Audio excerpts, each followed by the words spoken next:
Olá, meus caros, momento da pregação no ar, por esse que vos fala Bruno G.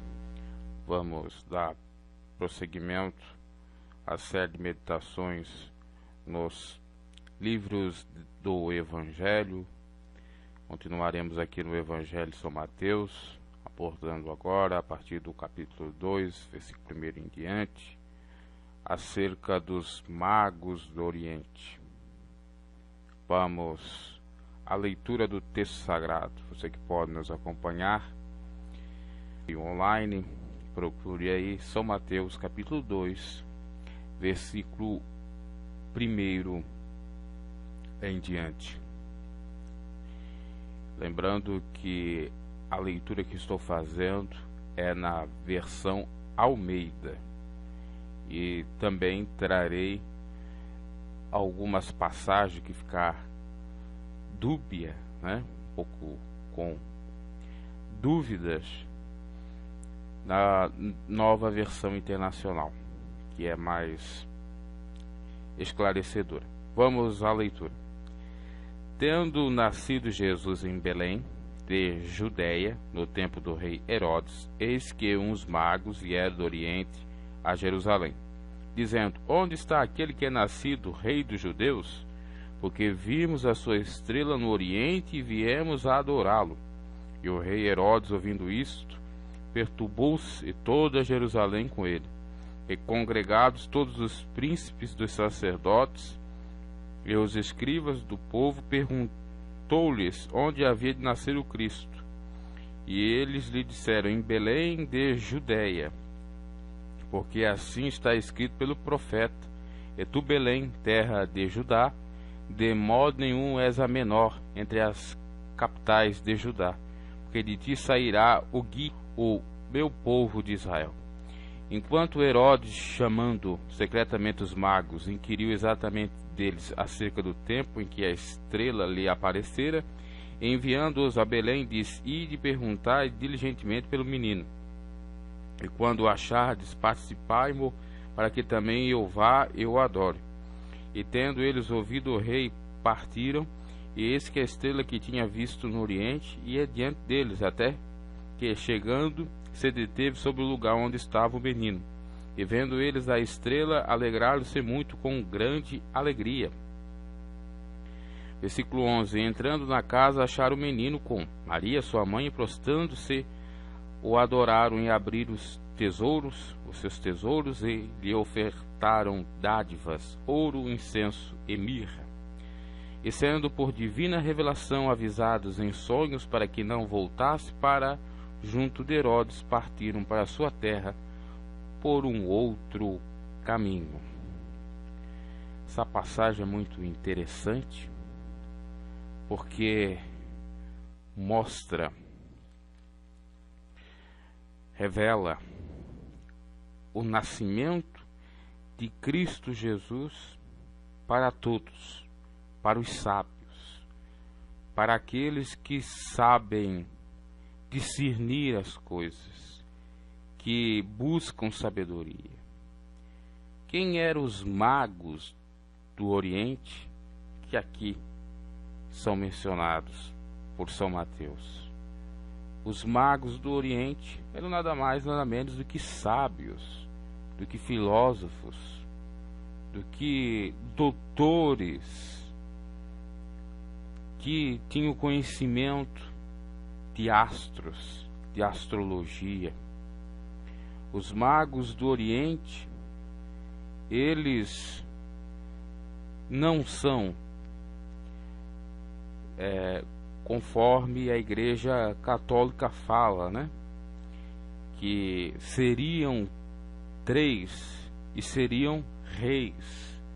Pelo menos aqui nós lemos aqui, não tenho nenhuma evidência que esses magos eram em 3 ou que eram reis.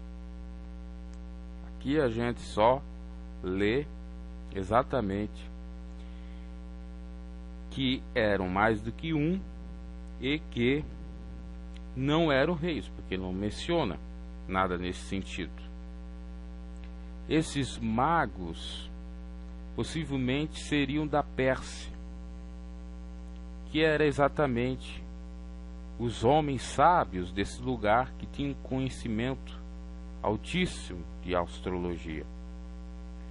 Era homens com muita educação sobre estrelas, natureza e também com conhecimentos de magia e adivinhação.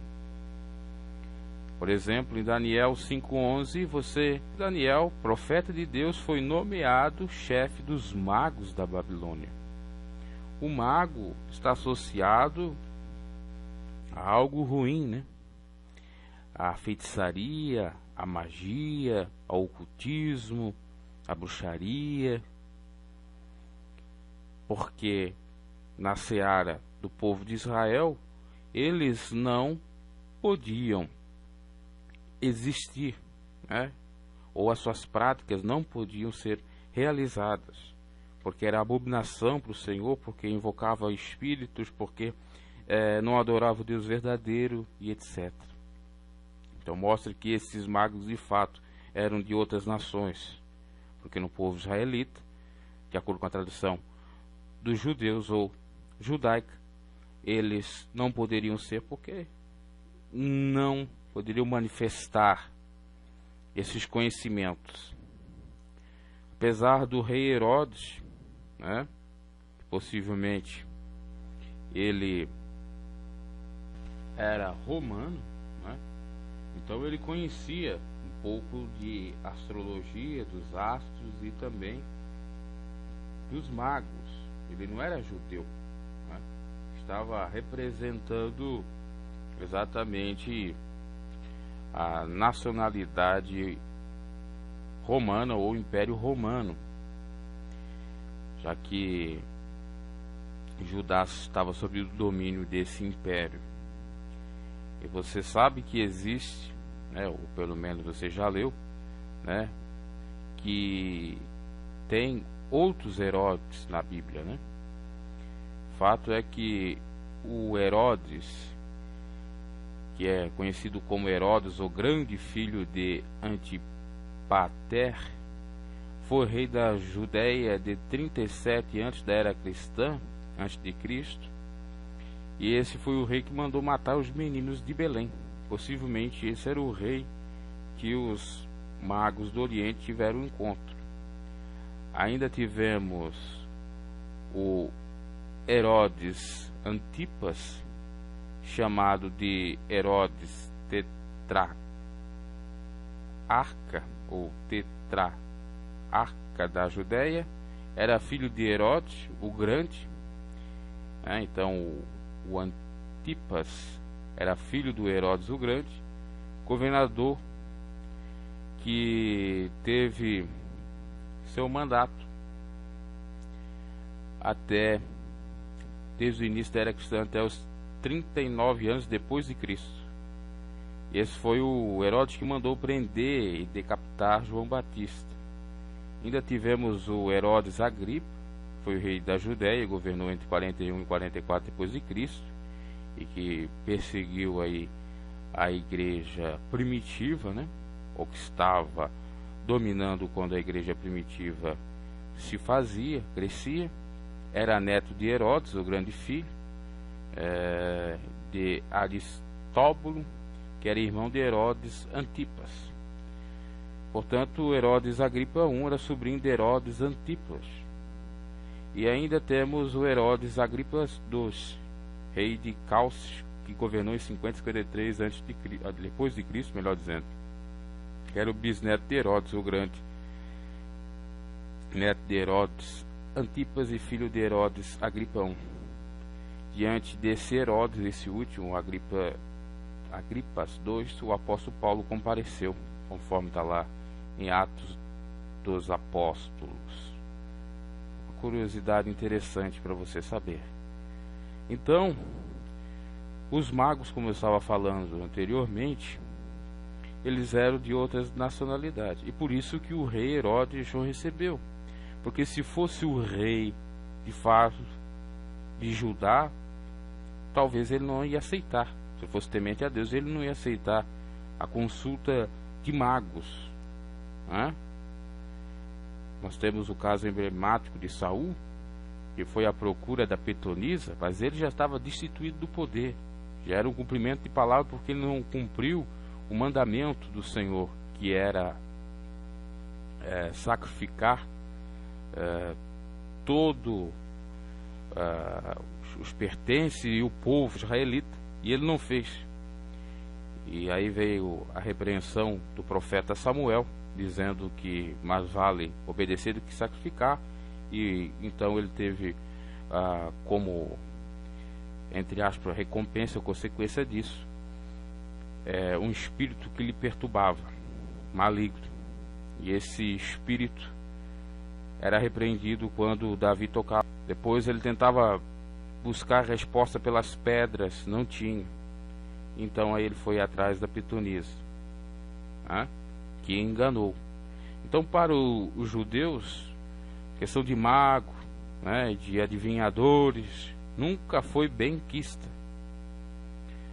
No entanto, aqui nós temos a descrição de São Mateus, simbolizando que Jesus veio para todos, inclusive para os feiticeiros, inclusive para os macumbeiros, bruxos, magos, ocultistas, para que eles abandonem as suas más obras e venham para a luz.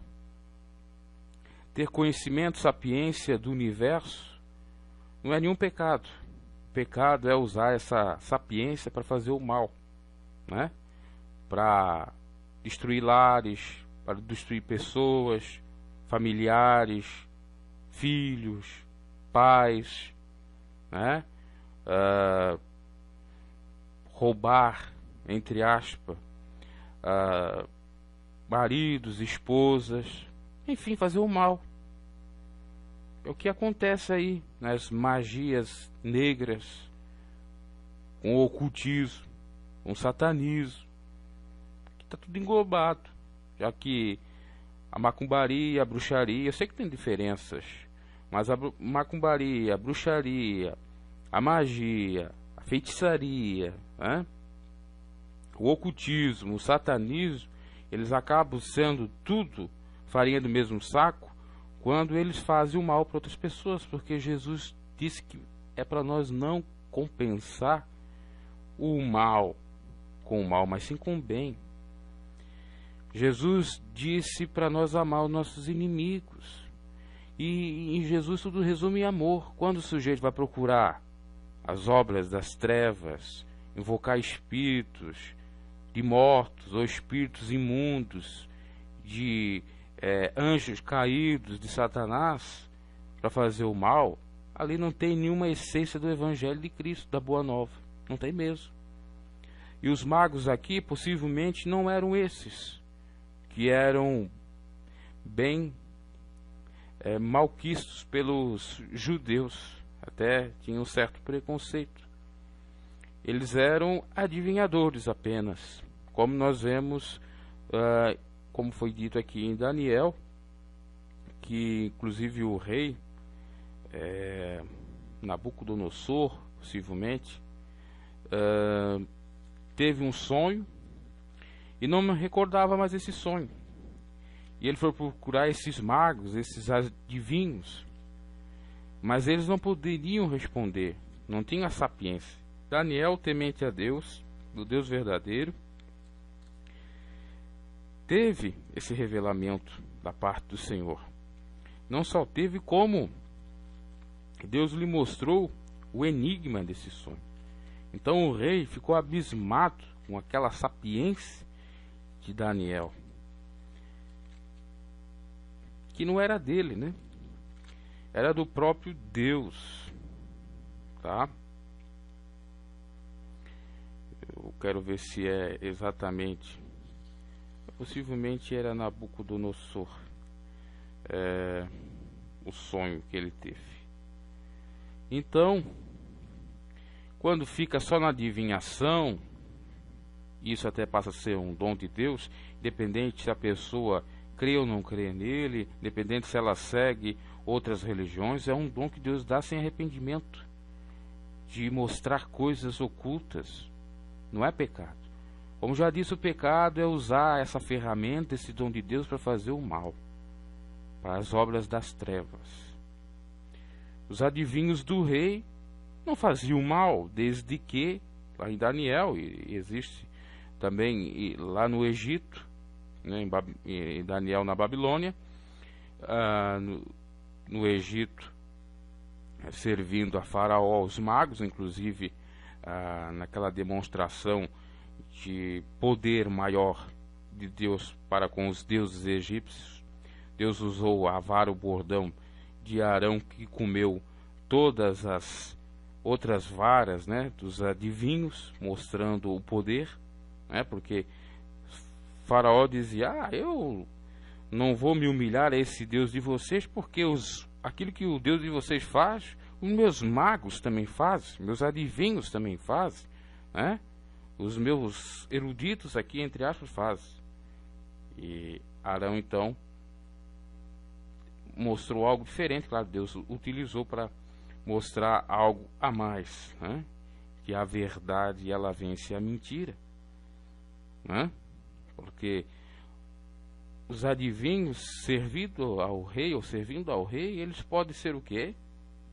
Parciais, o que não se deve ser. Porque às vezes Deus pode estar mostrando algo para eles, ou eles tendo um revelamento de uma forma e eles entregam de outra. Às vezes é para fazer de uma forma, eles fazem de outra. E aí estão servindo a Satanás.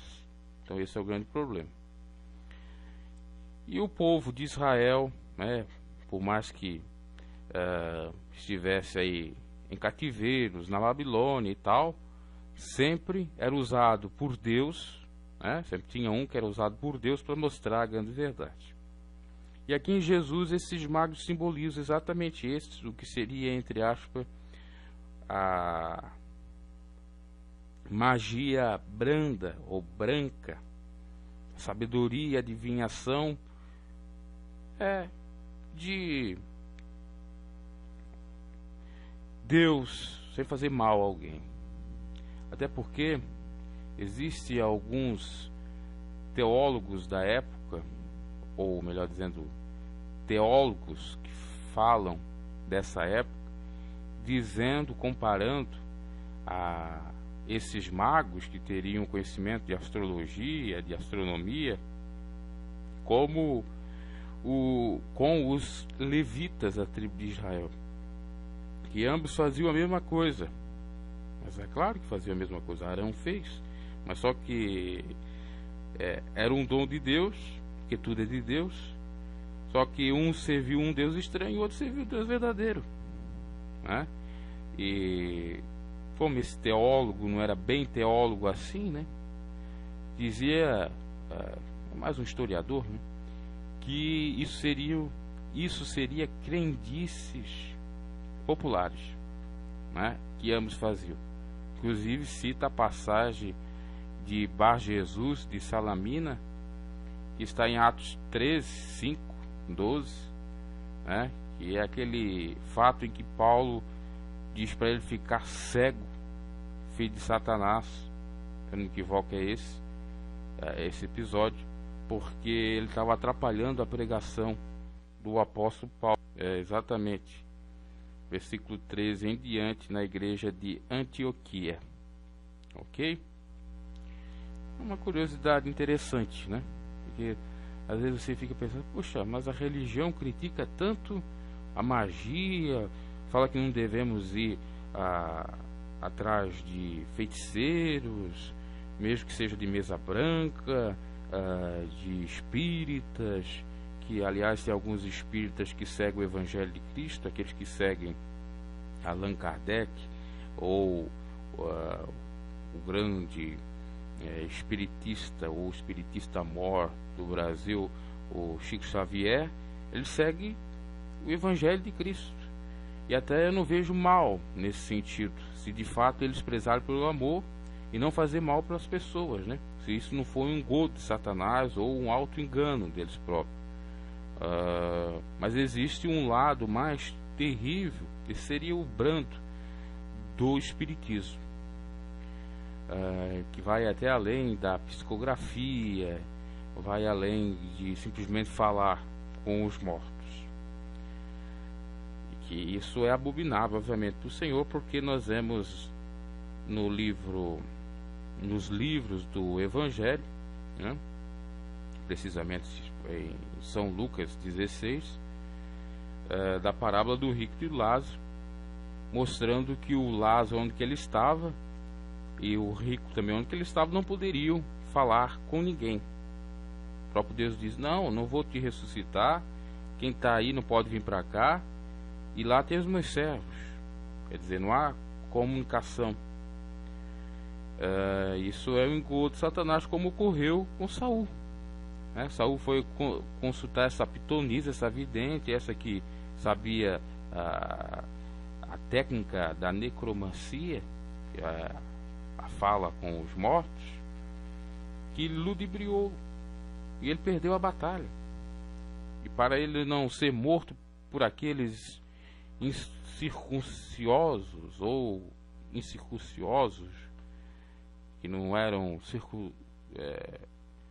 não tinham feito a circuncisão, né, acabou se matando. Então, isso realmente não tem respaldo bíblico. Por mais que aqueles que estão lá tenham o dom da revelação, tenham o dom, entre aspas, da adivinhação, né? No entanto, eles fazem por mal, e também fazem por interesses próprios às vezes, porque eles cobram por seus trabalhos e ficam ricos com esse trabalho. Se nós formos analisar, já pelo esse aspecto, já está errado, porque o dom que Deus nos dá é para ser usado de modo gratuito. Claro, então, de gratuito, mas no sentido de não se enriquecer. De graça recebeste, de graça dai. Foi o que João fez na Porta Formosa. Olha, não tem ouro, não tem prata, mas o que eu tenho eu te dou. Levanta-te e anda. E aconteceu. Em nome de Jesus, levanta-te e anda. Então aquele que parece que mais de 30 anos, ou quase 40 anos, não andava, passou a andar. É o dom da cura, né, que existe. No Brasil tem um problema com a questão de curandeísmo, né, que é o curar sem ir para a medicina, sem haver prescrição médica ou de remédios. E quem é adepto desse movimento, entre aspas, ou se configura como curandeísta, ele configura, quando eu digo o crime, né, ele não recomenda ir ao médico. São curandeiros hoje em dia, já estão fazendo diferente, estão curando, né, fazendo as suas ritualísticas e dizendo para ir ao médico, para não abandonar as suas terapias, as suas sessões, e os seus tratamentos, né, medicamentosos ou psicoterápicos. Inclusive, na minha família, a minha bisavó, parece, segundo informações, eu não a conheci, ela fazia um trabalho, não desse, né, grave aí, mas um trabalho de benzendeira, né, de benzer, de fazer alguma ritualística ali para tirar, por exemplo, um mal olhado, se a criança não conseguia dormir, então tirar aquela insônia da criança, coisa desse tipo, né? Poderia ser configurada aí como crendice popular.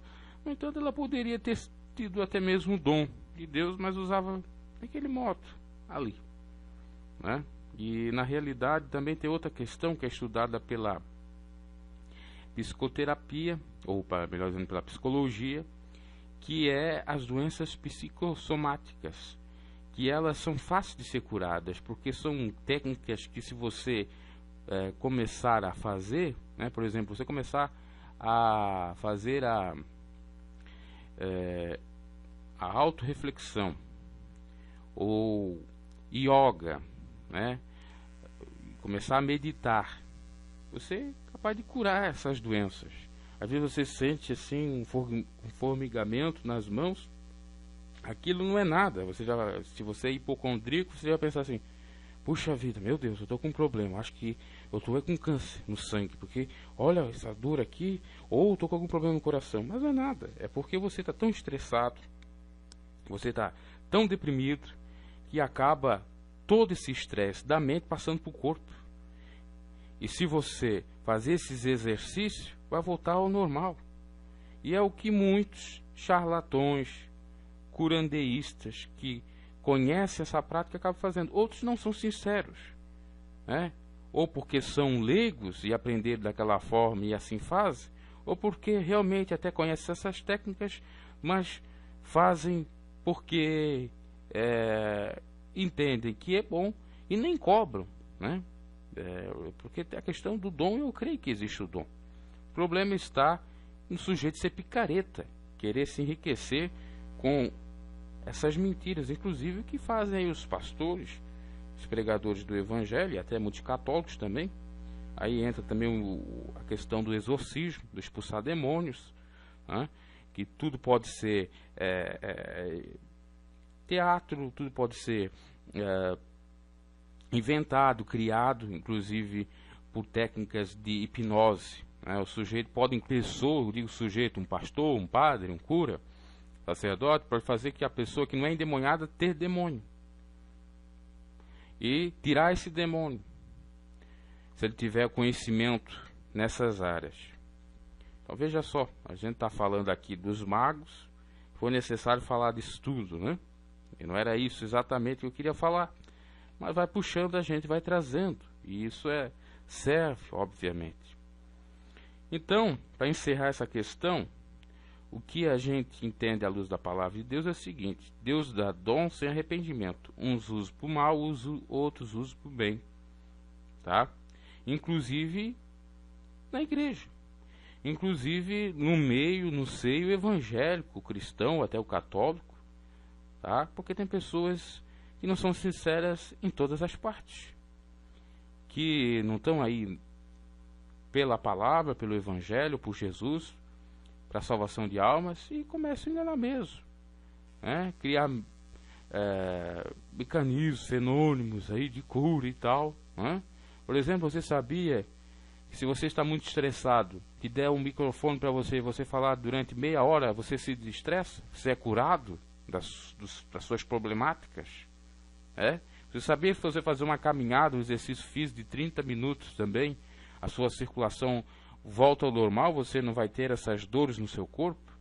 E isso quando você vai para um templo, e lá eles começam a pedir para você: vai, procura agora a sua doença, levanta o seu braço, levanta a sua mão, antes até ele faz como uma adoração: levanta o braço, levanta as mãos, cumprimenta seu irmão, dá um abraço. Naquele envolver-se, você já está sendo curado, porque são doenças psicossomáticas, que a socialidade ou a sociabilidade, você se associar ou estar num convívio social, num determinado grupo social, com aquelas pessoas, vai lhe fazer bem.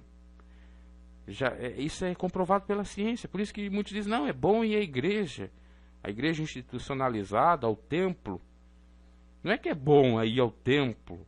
É bom porque lá você vai encontrar pessoas.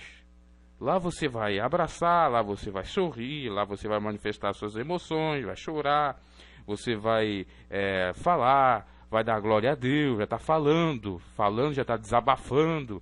Às vezes os problemas que nós temos é porque nós não falamos, colocamos tudo para dentro. Quer dizer, nós retraímos, nós não soltamos para fora. E isso vai fazendo mal, inclusive pode ser passível de câncer, de cancro, mais tarde. Você vê. Então, lá fazendo isso, obviamente você: ai, Jesus me curou. Não é nada, você levantou o braço, você levantou o outro braço, você levantou a perna, você deu um abraço, você deu um sorriso, um aperto de mão, você cumprimentou o irmão, disse: Pai do Senhor. Aquilo tudo fez bom pro seu, fez uma coisa boa para o seu corpo, né? Foi um bem-estar para o seu corpo, para a sua mente. Aquilo fez bem para você em todas as áreas. Então você está dizendo que ir para o templo é isso, não tem nada de espiritualidade lá, não tem encontro com Deus lá? Estou dizendo que existe isso sim. Agora, se você for lá com o interesse de buscar a Deus, tanto importa ser lá, ou ser em casa, ou na rua, você buscando a Deus, você tem também benesses nesse sentido, porque você vai estar estimulando o seu cérebro a pensar positivamente, a crer que existe um Deus que vai lhe ajudar, vai te dar conforto e você vai para frente. Ah, mas é assim? Não, é assim mesmo. E é assim algo mais. E é assim que você é enganado às vezes. Porque você vai dar a sua grana, você vai dar seu bem material para o pastor, porque ele te curou. Na realidade, ele não te curou. Ele apenas usou daquilo que você não faz há muito tempo. E que se você fizesse, coisas que você até sabe, você estaria curado há muito tempo. Não é? Porque você ouve na TV ou na mídia, na rádio ou na internet, que é bom fazer caminhada, mas você não faz. Eu estou estressado, ando agitado, ando com algum problema, eu preciso ir para a igreja. Eu acho que é demônio, eu estou endemoniado. Não é nada disso. É estresse, é depressão. Aí você vai lá, faz aquilo tudo, pronto, melhora. Aí você vai, não, olha, Deus está me abençoando aqui, porque eu estou sendo curado, então eu vou ajudar o pastor, porque o pastor está sendo um canal de bênçãos para mim. Na realidade ele é um charlatão, te engana, está ficando rico nas tuas costas. Quando você vai cair na real, você já perdeu boa parte da sua grana, aí você vai estar realmente com as doenças que você na realidade não tinha e fingia que tinha, porque você era hipocondríaco, você dizia que tinha doença que não tinha. Ser hipocondríaco ou a hipocondria é exatamente o sujeito que acaba dizendo que tem todas as patologias. Inclusive, numa época, a minha avó falava com uma amiga dela, e essa amiga dela, eu até ria assim por trás, eu era muito pequeno, criança. A avó dizia, eu tô com um probleminha aqui no braço. Ai, minha querida, eu também tô. Meu Deus, ontem eu caí. A minha avó dizia uma coisa, ela dizia que tinha. Eu disse, meu Deus do céu, que mentirada. Mas é porque a pessoa estava exatamente com essa psicopatia da hipocondria, ou era uma pessoa hipocondríaca. Lamentável. E existe esse tipo de pessoa. Você não tem nada, e aí você... Isso também é por conta da depressão, do estresse que simula, por exemplo, um estresse no seu mais alto grau, ele simula, e isso eu já passei, vivenciei, o estado de pânico e de morte. Parece que você vai morrer, vai ter infarto, você vai morrer amanhã, você vai, naquele momento, ou amanhã, você estará no caixão. Aí o interessante é, quando está tudo normal, é capaz de acontecer algo, né? Eu já vi isso acontecer. Pessoas que está tudo normal, puf, porque também não conta, às vezes estão se sentindo mal e não conta. Aí quando dá de forma fulminante. O problema, né? A pessoa vai a óbito.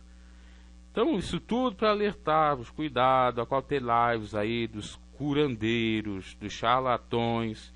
Jesus disse, eles vão dizer naquele dia, eu fui curado em nome de Jesus, Aliás, eu curei em nome de Jesus. As pessoas foram curadas, afastaram de mim para o fogo eterno que eu vos nunca conheci, porque eles não agiram legitimamente. Tinham o dom, mas fizeram o dom do dom riquezas e enganaram, porque Deus não opera quando há um engano. Então eles estão à mercê deles mesmos, da sua teimosia e a do maligno, quando é para destruir, fazer mal à pessoa. Quando é um interesse, ou quando há um interesse apenas financeiro, deles se enriquecer com aquele dom fajuto, que apesar de ter o dom, mas o dom já não funciona mais porque não tem santidade, é eles. Mas quando eles fazem para o mal, já é o Satanás. E às vezes dá mais certo.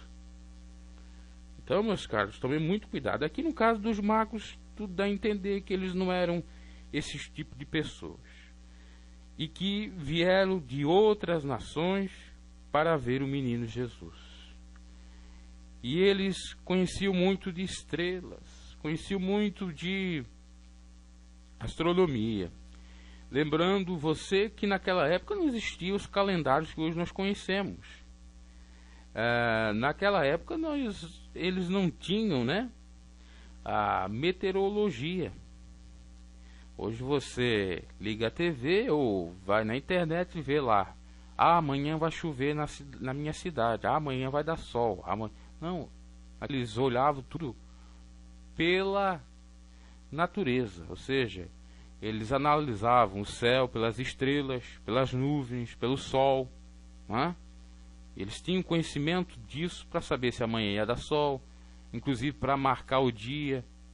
Hoje é dia tal, porque hoje o sol durou mais ou o sol durou menos. Eles sabiam marcar as estações do ano, dos anos, por isso, né? Por esse conhecimento que eles tinham, era o que tinha na época.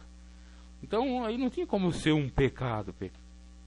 Então eles, com seu conhecimento dado por Deus, eles seguiram aquela estrela. E aquela estrela, possivelmente, muitos dizem que venha a ser a estrela de Davi.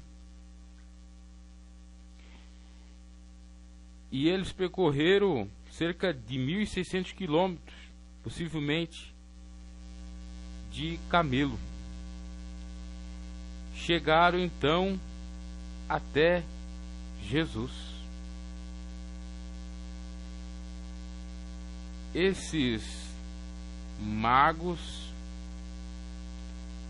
seguiram o que indicava aquela estrela. E a Bíblia fala que Jesus é o quê? A estrela do amanhã, ou a estrela de Davi, não é que diz lá em Apocalipse? Vamos ler Apocalipse, no final de Apocalipse, do último livro da Bíblia, nós vamos constatar exatamente isso. Vamos ver capítulo 22, versículo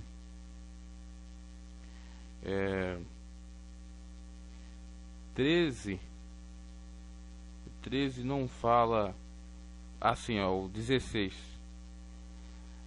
E Jesus enviou o meu anjo para vos edificar essas coisas nas igrejas. Eu sou a raiz e a geração de Davi, e resplandecente estrela da manhã. Então, a estrela da manhã.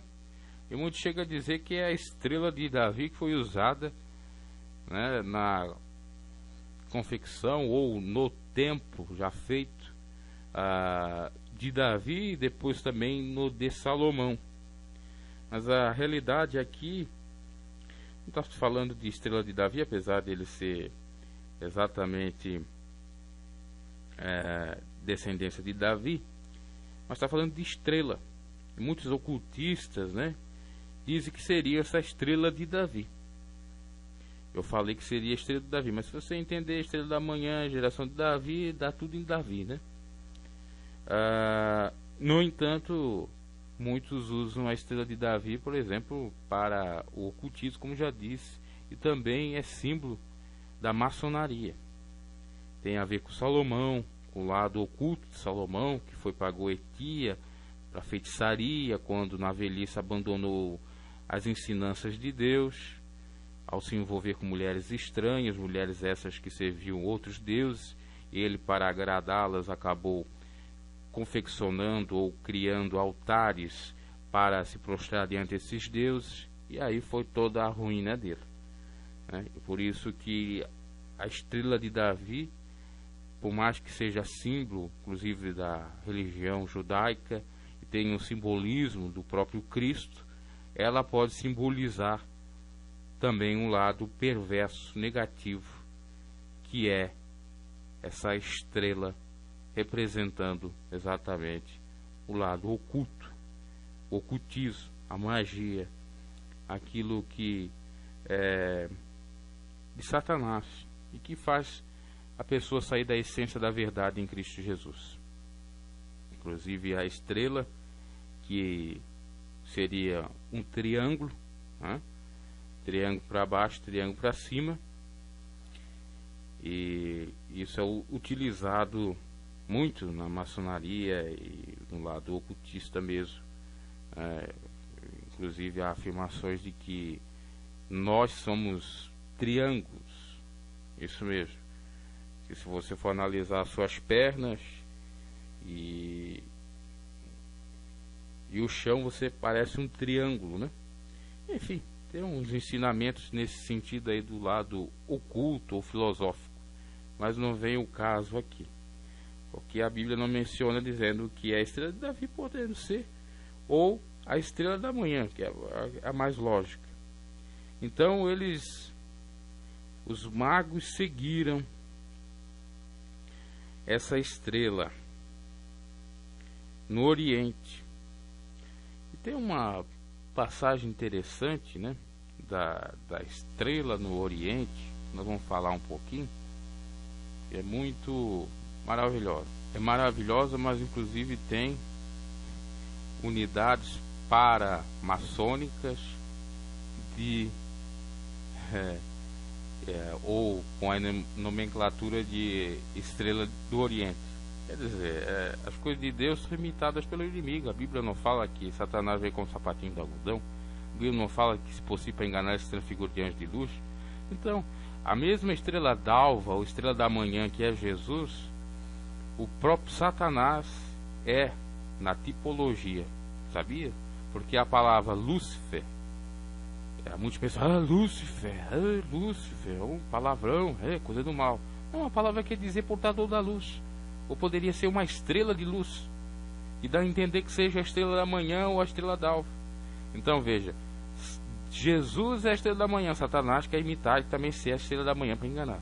Jesus é o leão da tribo de Judá, Satanás é um leão que anda bramindo, procurando a quem possa tragar. Veja que tudo pode ser, como tudo não pode não ser, ou seja, a dualidade, é ou não é, pode ser ou não pode. O Satanás quer confundir aquilo que é o correto diante de Deus. Mas vamos falar da estrela do Oriente, de fato, com a minha e teológica da Bíblia mesmo. Olha que interessante o que nós temos aqui para falar. Primeiro vamos falar aqui da história das estrelas, que poderiam ser confundidas como cometas. Veja só, um cometa ou uma estrela antiga que foi muito conhecida, chamada de cometa de César, foi visto por 7 dias nos céus, no ano de 44 a.C., e por isso foi interpretado como um anúncio da deificação ou do endeusamento de Júlio César.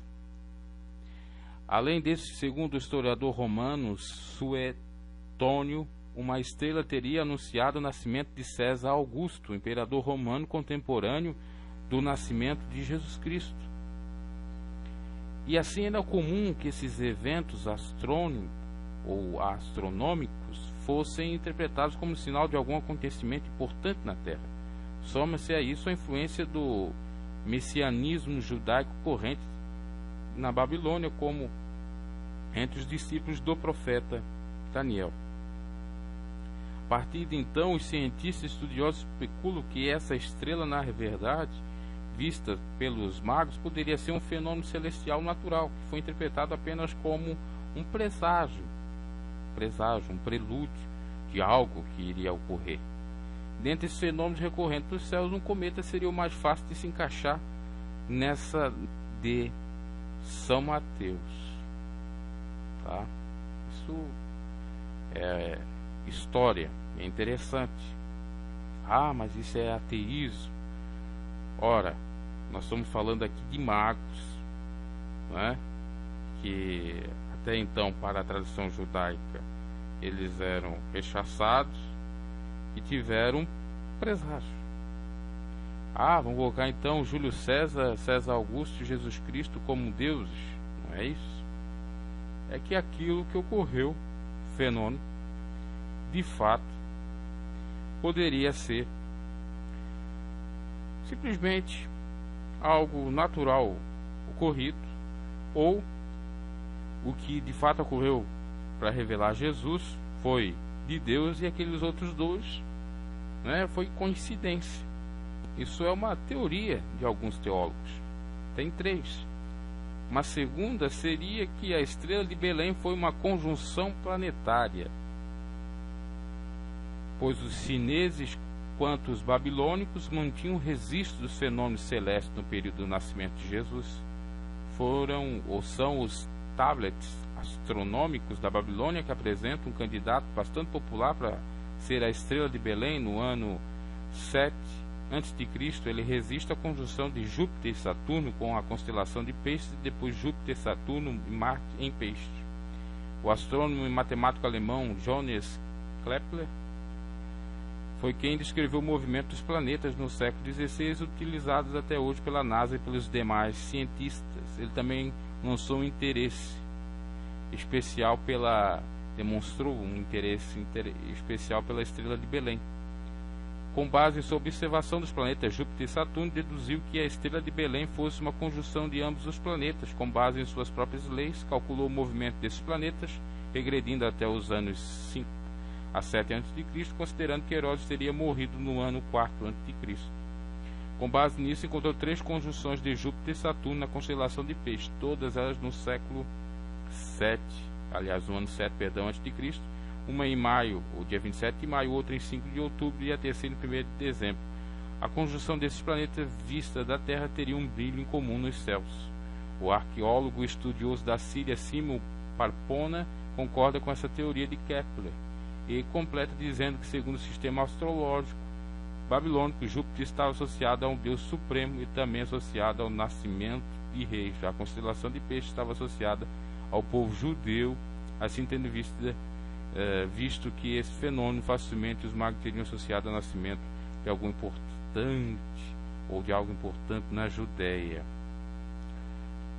Você sabe que existe teólogos de tudo quanto é forma, né? Os mais liberais, até teólogos que só são teólogos, né? Só são estudiosos, ou estudiosos, melhor dizendo, de Deus ou dos deuses, e não professam fé alguma. E a terceira vertente, até o que eu acho a mais correta, é que a estrela de Belém foi um fenômeno puramente milagroso, pois o brilho dela no céu foi um fenômeno puramente extraordinário, vindo da providência de Deus. É o que crê um dos pais da igreja, João Crisóstomo, ou Crisóstomo. Para ele, a estrela que brilhou no céu de Belém foi um astro excepcional, conduzido milagrosamente por Deus para guiar os magos. Porque, segundo ele, os magos que foram guiados por essas estrelas, havia uma coluna de fogo guiando o povo de Israel, né? Fazendo associação àquela coluna que guiou. Então aí chega o que eu queria falar exatamente, né? Que a coluna de fogo que guiou os israelitas no deserto, né, é essa mesma estrela do Oriente. Olha que interessante. Vamos falar então um pouquinho dessa coluna de fogo, porque isso, meus caros, é tipologia, arquétipo, ou seja, são sombras, figuras que se cumprem ou que se cumpriram em Cristo Jesus. Por isso esse simbolismo todo, essas figuras todas. Inclusive Paulo vai falar dessa coluna de fogo que guiava o povo israelense, fazendo associação a essa nuvem, né, ao Espírito Santo. Possivelmente também poderia ser esse a quem guiou os magos, porque a Bíblia fala que o Espírito de Deus também nos guia.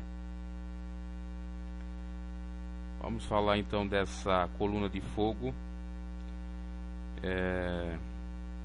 que durante o dia havia uma coluna de nuvem, né, no deserto, que era escaldante, que os protegia exatamente do calor, e quando chegava a noite era uma coluna de fogo que ficava frio, então tinha essa coluna de proteção para acalentá-los ou guiá-los. Ver onde nós encontramos um versículo bíblico aqui. Inclusive essa coluna de fogo é exatamente falada do próprio Espírito Santo. Possivelmente está lá em Êxodo, ok? Então, essa estrela pode ser a estrela d'alva ou a estrela da manhã, ou a coluna de fogo que guiava o povo israelita, ou o Espírito Santo os guiou. E que, diferentemente dessas outras crenças, essa é a que mais se encaixa, obviamente, com a Bíblia Sagrada. Esses magos, que medo para quê? Para que todos os povos conhecessem o Salvador, para que eles testificassem da salvação em Cristo Jesus. Porque no versículo 2 diz o seguinte: onde está aquele que é nascido rei dos judeus? Porque vimos a sua estrela no oriente e viemos a adorá-lo. E o rei Herodes, ouvindo isso, perturbou-se, e toda Jerusalém com ele, né? Ah, meu Deus, e agora? Eu vou perder meu posto, vou perder a minha regalia, as minhas prerrogativas. E agora vai vir um rei dos judeus, ó, eu já não vou ser mais rei dos judeus, né? E Jesus não veio para ser rei dos judeus, ele veio para ser rei no mundo espiritual, porque esse era o verdadeiro reinado, não um mundano dessa vida, mas sim de uma outra, que já começa nessa e culmina na outra, a vida eterna. Em segundo a Bíblia Sagrada, nós sabemos que em Jesus nós somos reis e sacerdotes, que assim fomos ungidos, porque exatamente o Rei dos Reis e o sumo sacerdote é Jesus Cristo, e nós somos rei do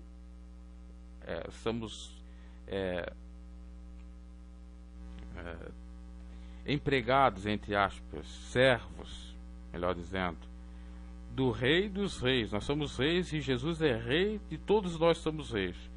E nós somos sacerdotes, Jesus é sumo sacerdote, ou seja, ele é sacerdote dos sacerdotes. Ele é a cabeça de tudo. Então esse novo reino viria. E os magos achavam, né? Não, rei dos judeus, cumprimento de profecia. E Herodes então ficou temeroso. E congregados todos os príncipes dos sacerdotes e os escribas do povo perguntaram onde havia de nascer o Cristo. Veja aqui os sacerdotes, os escribas que escreviam bastante a lei, o Pentateuco, né? Não sabiam quando Jesus ia nascer, aonde Jesus ia nascer, aonde seria, né? Então eram hipócritas, porque estavam lá escrevendo. Será que eles não viram que o profeta Isaías profetizou de Jesus? Né, que seria em Belém de Judá, que Jesus não teria formosura, que Jesus nasceria de uma virgem, que seu nome seria Emanuel, justo, maravilhoso, Pai da eternidade. E não só Isaías, outros profetas, inclusive já desde Gênesis, já falei em outra ocasião, já tinha essa profecia da vinda de Jesus. E os escribas não sabiam. Vê como eles eram cegos, né? É que nem hoje em dia. Muitos que leem a Bíblia e não entendem nada. São apedeutas funcionais. Não sabem interpretar, não sabem adequar a Bíblia para a sua vida, para o seu cotidiano, para a sociedade, enfim. Só sabe fazer contenda e mais contenda. Dissensões e mais dissensões. Né? Não entende nada. Não é porque não quer entender, aliás, não é porque não sabe ou não é capaz, é porque exatamente está cego e não quer por conta da sua arrogância, da sua falta de cuidado, de meditar. Uma coisa é você ler a Bíblia, outra coisa é você meditar nela, fazer reflexões. Tem uma diferença. E os escribas não sabiam, que era o doutor da lei, que estava ali com a lei, né? O que adianta você estar com a Bíblia debaixo do braço e você não lê? O que adianta você andar com a Bíblia ou ter ela no smartphone, mesmo que você leia, mas você não pratica ela? Não adianta de nada. Hipocrisia. E muitos estão cegos aí. Muitos tá tudo na frente dele e ele não está vendo. Porque a arrogância, o ego, o egocentrismo não deixa. Porque ele não quer se despir do velho homem, não quer deixar Cristo crescer na sua vida. Por isso que ele anda de mal a pior. Ou ela anda de mal a pior. Então os magos, veja só, os magos, interessante isso, né? Que não eram pertencentes das tribos de Israel, do povo israelita, souberam da luz, foram guiados, deram créditos para a luz. E os que eram seus, do povo de Cristo, de Deus, não entenderam nada, né? Aquilo que Jesus, certa feita, falou: os filhos das trevas são mais prudentes que os da luz. Eles eram considerados filhos das trevas, os gentios. E esses deram ouvido, e os seus não deram. Jesus, certa feita, falou também da questão da honra ao profeta, que na sua casa, na sua pátria, o profeta não tem honra, né? E aí ficou conhecido o provérbio que diz que santo de casa não faz milagre. Mas dos outros, das outras nações, ele tinha honra, porque vinham atrás dele os cananeus, os samaritanos, os gentios de todas as partes. E os judeus não acreditavam, boa parte deles não acreditava, a maioria, no que ele falava, no que ele pregava. Então é um contrassenso, né? Mas graças a Deus porque é esse contrassenso, porque senão nós que hoje estamos aqui, lendo a Bíblia, falando de Deus, orando, pensando nele, nós não estaríamos. Porque nós não teríamos salvação. A salvação seria só o povo de Israel, se eles aceitassem de fato. Obviamente que Deus já tinha pensado em algum plano de salvar todos os gentios, né? Porque Deus é misericordioso. Mas claro, a prioridade seria o povo judeu. E por eles renegarem ou não aceitarem Jesus Cristo, a salvação veio para todos. Apesar de que, obviamente, eu ainda creio que se todo o povo de judeu aceitasse Jesus, os gentios também de algum modo, por meio da fé, alcançariam também a salvação. Mas nós temos o privilégio agora, né, de fazer a obra de Deus. Então veja como isso é interessante, né? Muitos dentro da igreja, muitos dentro da casa do Senhor não entendem a palavra, e outros que estão fora entendem. Muitos que não seguem a Cristo entendem mais a palavra e procuram de alguma maneira se aproximar de Jesus, e outros que acham que estão salvos, uma vez salvo para sempre salvo, estão tão distantes de Deus, só honram ele de lábios, seu coração está distante e estão indo de mal a pior e não sabem, né? Ou às vezes até sabe, às vezes é um calcamento cauterizado por conta exatamente do pragmatismo, do fazer mais do mesmo, da comodidade, do comodismo. Continuo dessa forma, continuo fazendo aquilo que teoricamente agrada a Deus, mas que na prática, que de fato não agrada. E outros que aparentemente são abomináveis ao Senhor, mas que na sua essência, de algum modo, tentam chegar ao Criador. Por isso que Jesus também disse que os últimos serão os primeiros e os primeiros serão os últimos. Que são muitos chamados e poucos escolhidos, exatamente por conta disso. Os magos do Oriente deram mais valor do que os judeus, os escribas, que eram religiosos, que eram conhecedores das Escrituras. Eles que eram conhecedores dos astros entenderam o recado. E os que eram da Escritura não entenderam, porque só olham para o seu próprio umbigo, para o seu próprio nariz.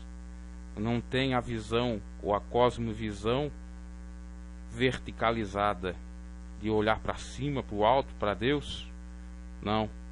Quando tem a visão, ela é de modo, claro que enganosa ou enganoso, horizontalizada ou horizontal, né? E para quem olha, não olha, está fazendo realmente caridade, está fazendo realmente o assistencialismo, mas na realidade isso é voltado mais para ele. O horizonte só serve para ele, para seus conchados, seus familiares.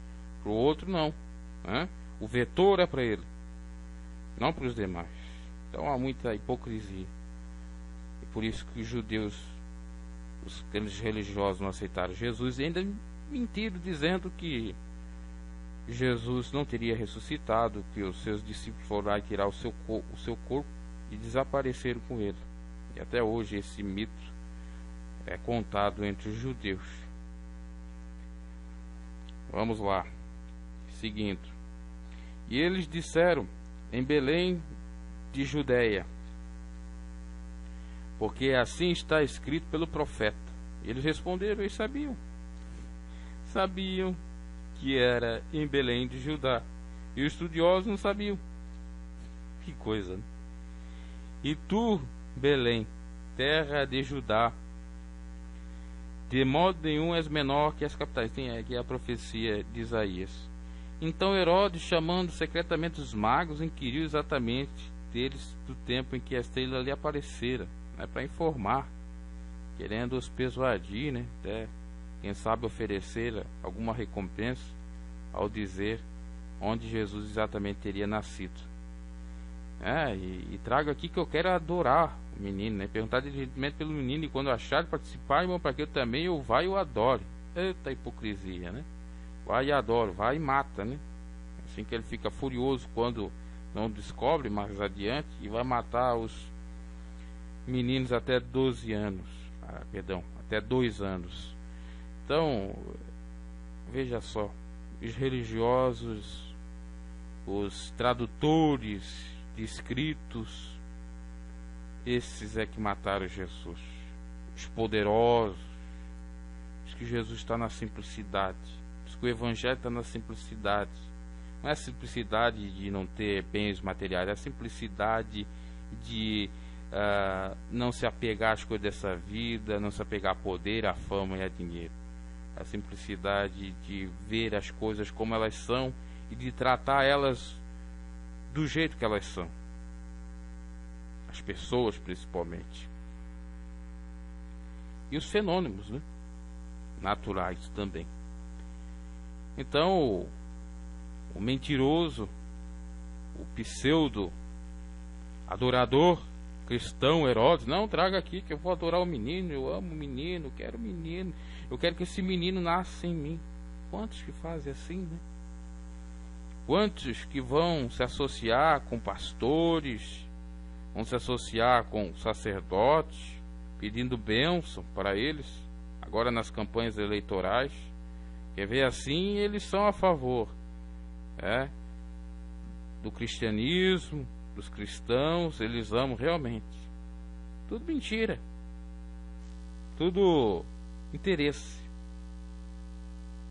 esse espúrio, não genuíno, não verdadeiro, simplesmente para ganhar votos. Aí se associam com tal. E o pastor vai, né? Porque assim como os magos foram ao encontro do rei Herodes, e ele, porque tinha chamado ele secretamente, claramente ofertando ali alguma ajudazinha, mas ao entender que os magos recusaram, porque senão eles tinham voltado e contado para o rei Herodes. Mas esses pastores, eles aceitam, um dinheirinho aqui a colar, né? Nunca é de menos. E depois eles se escapam aí das leis ou da legislação eleitoral para não serem punidos, tanto os políticos como os pastores. É brincadeira, né? Isso se repete, o passado se repetindo no futuro de várias formas. Só mudam os personagens, as coisas continuam da mesma forma, da mesma maneira, conforme Salomão dizia, debaixo do sol não há nada novo. E é verdade. Os interesses, né, continuam os mesmos. Interesse de cada vez mais ter mais e nunca se suprir, fazer o mal para o próximo, porque pode ser esse próximo, né, um empecilho para mim, ou um inimigo, então eu tenho que de alguma maneira enganá-lo, persuadi-lo. Traga aqui que eu vou adorar. Mesma coisa que os políticos fazem, não, vem aqui que nós vamos dar um jeitinho, nós vamos fazer uma lei para ajudar os evangélicos, né? Eu vou lá no templo, lá, eu vou ajudar, sou a favor de vocês. Não é só os políticos, né? Grandes poderosos fazem isso, empresários e tantas outras pessoas que fazem a política da boa vizinhança, a hipocrisia. Os por trás do pano estão criticando, estão fazendo mal, né? Estão desviando dinheiro da nação, e o povo vai votar, nesse salafrário. Não segue o conselho, o exemplo aqui dos magos, que não tinham nada de religiosidade ou de religião judaica, não tinha instrução alguma. E muitos têm, não, é porque eu sou PhD em Harvard de teologia, nem sei se tem na teologia em Harvard, né? Vamos dizer assim. Eu sou PhD em medicina, medicina em Harvard, né? As grandes universidades, eu sou o cara. Você pode ser o cara de conhecimento, mas sabedoria não é conhecimento. Sabedoria é você, na prática, ter atitudes que de fato sejam sábias, que vão lhe trazer benefício não só a você ou à coletividade, fazer algo de bem ou de bom. Porque o que adianta você ter o conhecimento? O conhecimento, ele é interessante, ele também é bom. No entanto, se não houver a prática desse conhecimento, nada adianta, porque o conhecimento, ele gera informação, e a informação, se você saber utilizá-la, é bom, é boa, porque ela vai formar algo interessante para você. Do contrário, não serve para nada, é perca de tempo. Por isso que nós temos aí grandes empresários, inclusive até grandes homens de Deus, pregadores do Evangelho, que estão bem de vida em todos os sentidos, porque de fato são sábios, porque temem ao Senhor. E você vai analisar, ele não tem nenhuma formação profissional, ele não tem nenhuma formação acadêmica, não tem estudo. E é aí que Deus confunde a sabedoria dos sábios. Então, meus caros, tomem muito cuidado aí. Tá cheio de rei Herodes aí interesseiro. Os rei Herodes aí, ó. Cuidado com os rei Herodes do século 21, do tempo presente. Políticos, empresários, até mesmo familiares, que vêm tapatinho de algodão, vêm te enganar, vêm, com aquela audácia toda. Ai, meu amigo, eu te amo.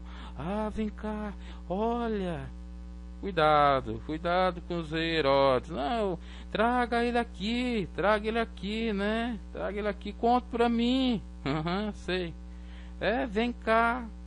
Aí você cai na lápide, vai lá levar, e você vai ter o prejuízo. Vai lá levar o menino Jesus, vai lá levar o que você tem de precioso para essa pessoa. Vai lá, vai ver o que ela faz. Cuidado com esses reis Herodes aí, meus caros. Tem a aparência de homens de bem, mas não são homens de bem, coisíssima nenhuma, nunca foram. São sanguinolentos, malignos, presos, dissimulados. Isso dentro de igreja existe também, dentro de cúpula, diretoria de igreja, dentro de cúria de igreja católica, em todas. Não adianta a gente querer tapar o sol com a peneira. O poder, ele é afrodisíaco. Já dizia um sábio. Quer dizer, o poder te dá aquela sensação, né, de ter tudo. Dá-te um prazer, uma sensação maravilhosa de que você agora é o cara, é a pessoa, né, e você pode fazer tudo. Até o Marcelo Nova tem uma música que diz: poder e mais poder, poder sem poder e mais poder, até nunca mais poder. A pessoa vai tendo poder até não mais poder, é verdade. Porque o excesso do poder, uma hora, coloca o sujeito em cana, ou debaixo da cova, que ocorreu com Herodes, porque na realidade todos vão da cova. A pior das covas é exatamente a segunda morte, que é a separação de Deus e o lançamento da nossa alma no fogo do inferno. Então, fugimos desses tais, porque se nós formos cúmplices desses tais, se os magos fossem cúmplices desses tais, eles iriam ter uma consequência. Porque os que são cúmplices fazem a mesma obra, são considerados os mesmos sanguinolentos, dissimulados, e que a Bíblia, a palavra de Deus, Jesus condena. E vendo eles a estrela, alegrados-se muito com grande alegria. E entrando na casa, acharam o menino com Maria, sua mãe, prostrando-se o adoraram, e abriram seus tesouros, que eles tinham de valor, e lhe ofertaram dádivas, presentes, ouro, incenso e mirra, porque o menino, ele merecia tudo isso. O Salvador merecia o ouro que corresponde ao rei ou à majestade, a um reinado, mas a majestade, porque Jesus era rei dos reis. Então trouxeram incenso, representando o sacerdócio de Jesus, porque Jesus era e é o sumo sacerdote, e mirra, representando a salvação, que Jesus é o Redentor, o Salvador dos salvadores, da humanidade. Com esse simbolismo, os magos, que nós não sabemos quantos vieram, a Igreja Católica chega a dizer que eram 3 por conta desses 3 presentes, que cada um deu um, mas não é bem assim, a Bíblia não nos revela nesse sentido. Fato é que os magos adoraram o Senhor. E quem adora o Senhor é abençoado, é próspero. É como Obed-Edom, Obed-Edom, que recebeu a arca da aliança, a arca do concerto, em sua casa e foi próspero. Ele que não era israelita, parece que era filisteu, se não era filisteu, é de outra nacionalidade. Veja só, Deus tem prazer em abençoar outras nações, outros povos, sempre teve, já até com Israel, na época que Israel era a nação eleita. Deus salvou a Raabe, a meretriz, quando ela salvou os servos de Deus em Jericó. Então, aqueles que dão alguma benevolência, ou aliás são gratos, ou são benignos para com Deus, ou os seus, principalmente para com os seus, eles têm recompensa de Deus. Olha aqui os magos, Deus revelou a eles Jesus Cristo. Por que Deus revelou a eles Jesus Cristo? Porque via que nos seus corações não tinha maldade, e que eles não iam contar para o rei Herodes onde que Jesus tinha nascido, por mais que ele dissesse que seria em Belém, mas não o local. E Jesus sabia que eles não eram interesseiros, que não iam ser vendidos por Herodes, porque foram inclusive avisados em sonho, tiveram esse revelamento. Então Deus conhece o coração, e por isso que Deus entrega geralmente as pessoas que são as mais desprezíveis e as que não têm nem lógica para receberem algo, de terem.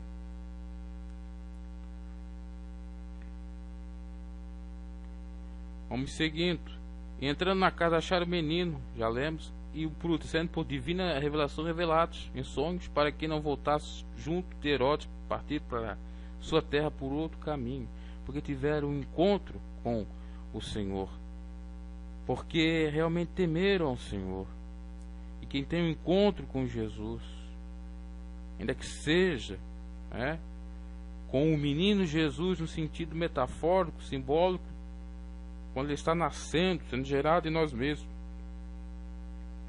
ele não é outra pessoa, ele é outra pessoa, ele não fica da mesma modo.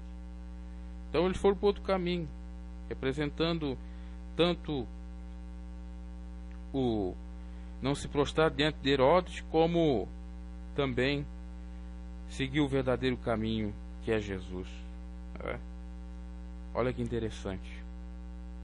Por isso fizeram a diferença, porque eles foram as testemunhas da existência de Jesus para as demais nações. E eles contribuíram para que Jesus não fosse morto, porque eles não contaram que Herodes,